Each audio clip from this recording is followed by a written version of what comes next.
Eu sou Manuel Carvalho e este é o P24. Fogos nos montes, festa na praia, chuva de críticas sobre Luís Montenegro. Eu tenho muito respeito pelo exercício de todas as liberdades. Tenho muito respeito pelo exercício da liberdade de informar.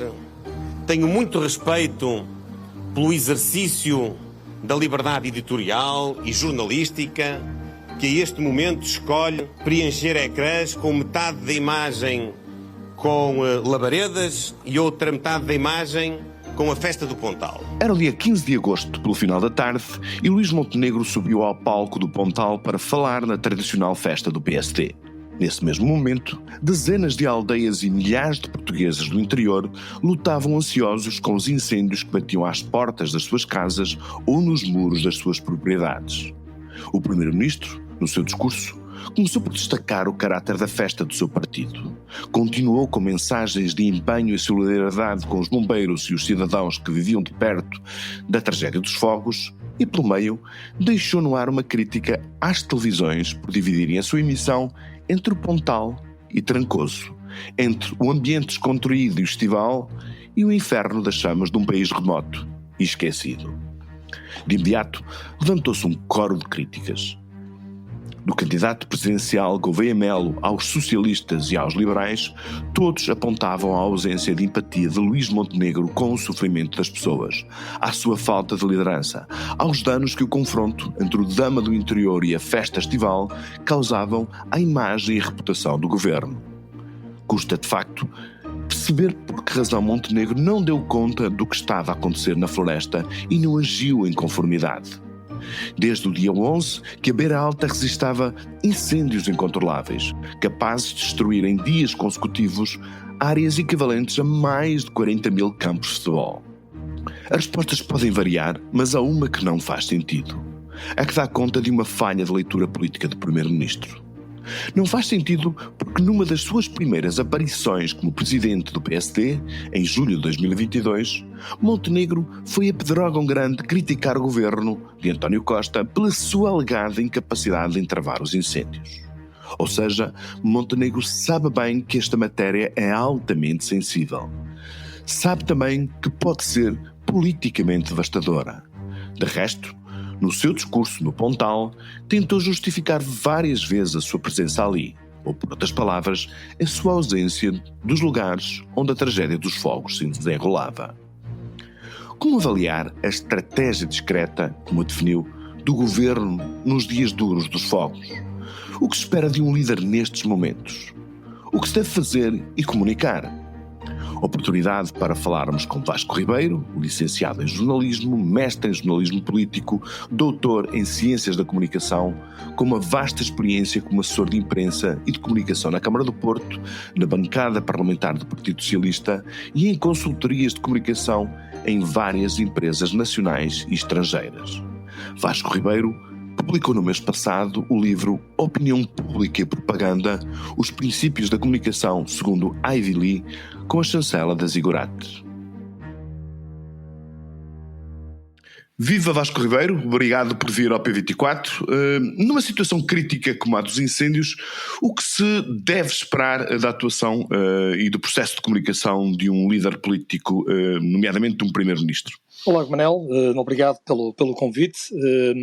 Ora bem, do ponto de vista de comunicação pública e de gestão de comunicação pública, aquilo que é recomendado em qualquer processo de comunicação de crise é aquilo que nós chamamos o primeiro princípio, que é a antecipação. Qualquer crise deve ser antecipada de forma a ganhar o espaço público e de chegar em primeiro lugar ao espaço público, às redações e depois as redações ao espaço público, porque isso acaba por determinar mais ou menos as narrativas de quem chega em primeiro lugar às redações. Aliás, seguindo a velha máxima que a primeira fonte é definidora do conteúdo informativo que circula, não é? E essa é a primeira ação que de todo parece-me que não foi cumprido. Depois há o segundo grande princípio de comunicação de crise é a agilidade. E a agilidade obriga, ou uns anos atrás obrigava a uma agilidade, recorde-se, de 24 horas. As primeiras 24 horas eram cruciais no processo de comunicação de crise. Com as redes sociais e com o boom do digital, tudo é para agora, e por isso o que se diz é que nos primeiros minutos, no desenvolvimento de uma crise, deve haver um processo comunicativo público de forma a tentar controlar, eu aqui não vou ser meigo nas palavras, porque é de propaganda que nós falamos também, de controlar o processo comunicativo público. Por isso, serem ágeis, chegarem em primeiro lugar, ou pelo menos não serem arrastados numa torrente de informação negativa que depois é mais difícil repor. Terceiro grande princípio é a qualidade informativa. Elas são mais ou menos cruzadas e não há aqui uma fronteira, por vezes, muito evidente, mas a qualidade informativa é o princípio que, em comunicação de crise, nós, gestores de comunicação, tentamos sempre imprimir, porque em crise há uma hipersensibilidade pública. Quanto maior é a crise, quanto maior for os breaking news, mais atenção temos dos jornalistas e, consequentemente, da opinião pública, e por isso a informação deve ser precisa, tranquilizadora e dinâmica. O que é que isto quer dizer? Em situação de crise, por exemplo, é reconhecido a necessidade, quanto maior é a crise, volto a reforçar isto, a necessidade de haver informações intercalares, quase por vezes, de hora a hora, quando é, por exemplo, a queda de um avião, vamos imaginar, uma queda de avião em território nacional, obrigava um dispositivo de comunicação de crise quase aqui até menos do que hora a hora, dando informação. O que estás a dizer, portanto, é que não houve nem capacidade de antecipação, nem houve, portanto, uma gestão criteriosa, nem agilidade, nem a informação com qualidade prestada no seu devido tempo. Aliás, antes, pelo contrário, houve um vazio de informação. E esse vazio de informação é sempre propício à criação de especulação, porque os jornalistas também têm que colocar informação em conteúdos, em particular nos formatos televisivos, porque ficam horas a fazer diretos e por isso o erro ou o recurso a narrativas que não são assentes em factos é mais evidente, isso é notório, por isso, e também um espaço para os opositores. A oposição ganha espaço e por isso a narrativa da oposição acaba por entrar, que é à partida crítica. E por último, há o quarto valor, é a verdade. Aqui parece-me que o Governo não faltou à verdade, mas em processos de comunicação de crise é impossível recorrer à mentira, porque a mentira é desastrosa e ganha dimensões catastróficas. A mentira nunca deve ser prática em lado nenhum, mas, no entanto, quando se tenta recorrer à mentira ou à culpa de terceiros ou sacudir das responsabilidades, há um agravar da percepção pública sobre esse determinado incidente, em vez de ser atenuado.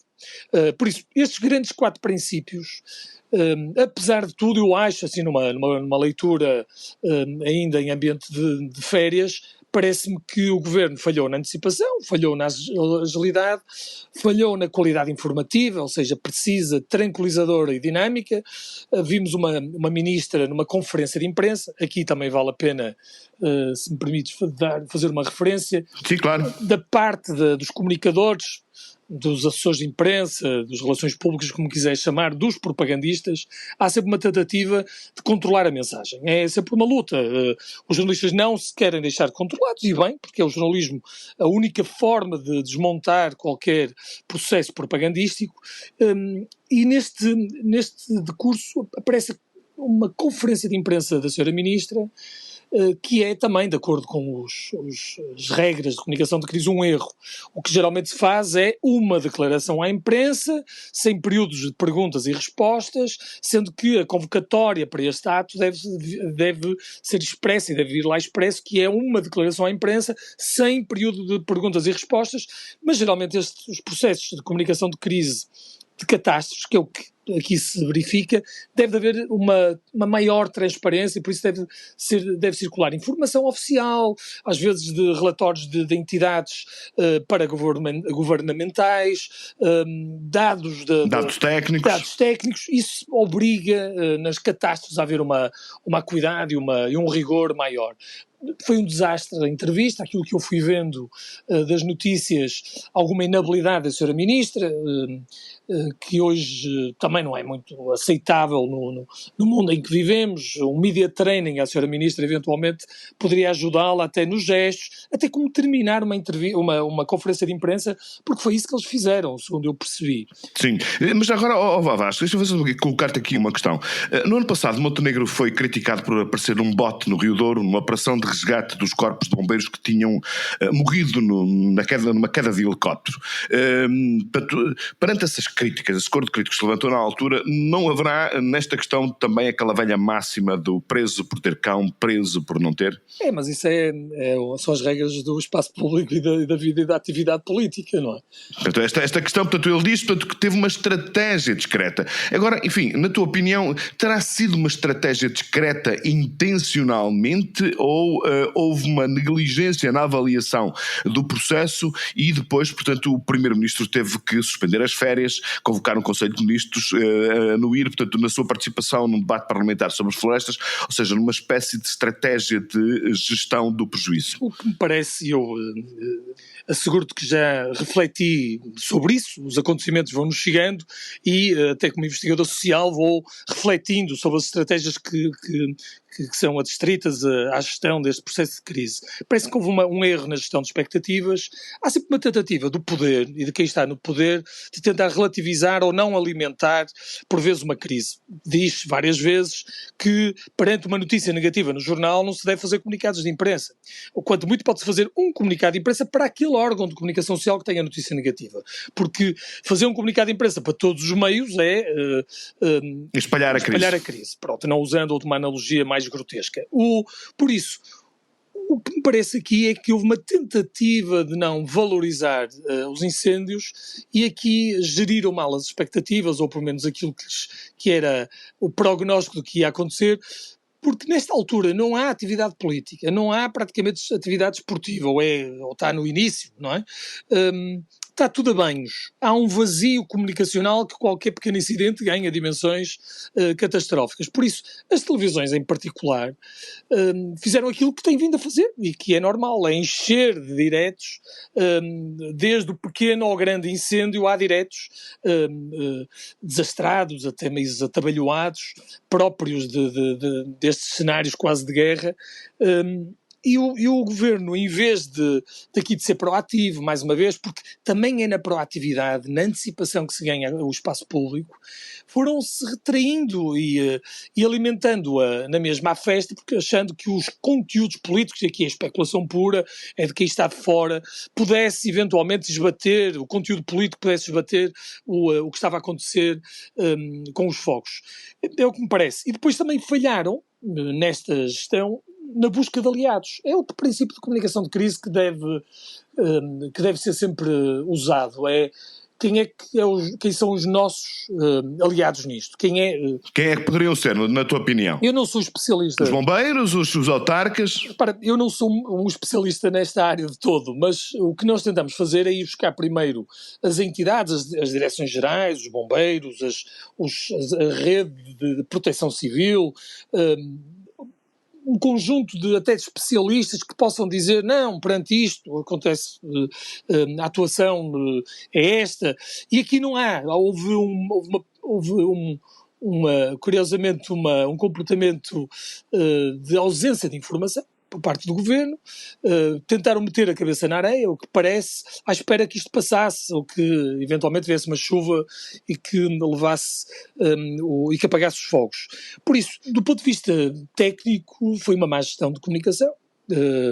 Não sei quem são os conselheiros, logicamente, do governo para estes assuntos, se é o próprio primeiro-ministro, porque é isso que muitas vezes que acontece.